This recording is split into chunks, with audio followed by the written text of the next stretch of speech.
সরাসরি শুনবো কাঁথিতে কি বলছেন শুভেন্দু অধিকারী। কি করে জয় ছিনিয়ে আনতে হয়, মানুষের গণতান্ত্রিক আস্থার প্রতিফলনকে অমর্যাদা করে দেওয়া যায় না, আপনারা সেটা দেখিয়েছেন। আমি বলবো আমাদের সামনে 2026-এ সবচেয়ে বড় লড়াই,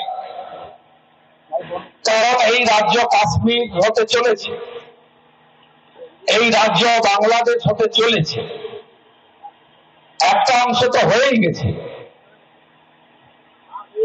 আপনারা বাংলাদেশের ঘটনা থেকে পরবর্তীকালে সরস্বতী পুজোর আক্রমণ, মোথাবাড়ি, তারপরে মুর্শিদাবাদ দেখার পরে আপনারা সবাই বুঝে গেছেন লক্ষ্মীর ভান্ডার, 1,20,000 বাড়ি, এগুলো সব গৌণ। নিজের ধর্ম, নাম, পরিচয়, পূর্বপুরুষের পরিচয়, নিজের তুলসী মঞ্চ, নিজের গলার কণ্ঠি, মহিলাদের শাখা পলা, এ রক্ষা করাই এখন সবচেয়ে বড় আমাদের কাছে চ্যালেঞ্জ হয়ে গেছে পশ্চিমবঙ্গে।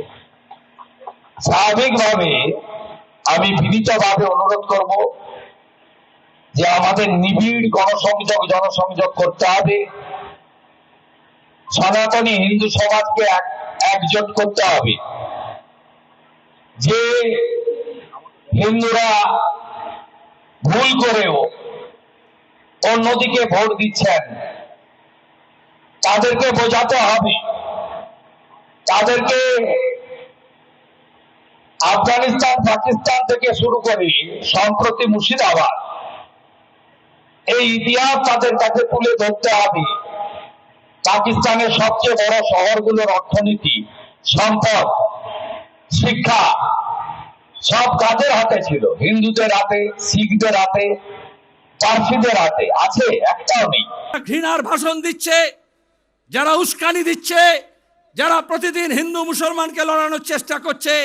মমতা ব্যানার্জি পুলিশ মন্ত্রী, কেন একটা মোকদ্দমা হলো না ঘৃণা ভাষণের বিরুদ্ধে? আমরা এই ব্রিগেড থেকে দাবি করছি, পশ্চিমবঙ্গের বুকে সম্প্রীতি ঐক্য ভাঙার জন্য যে হিংসা ছড়াবে, এই পুলিশকে বলছি তার বিরুদ্ধে মামলা মোকদ্দমা করতে হবে। আর নাহলে আমরা গোটা রাজ্য জুড়ে সব থানায় এফআইআর করব।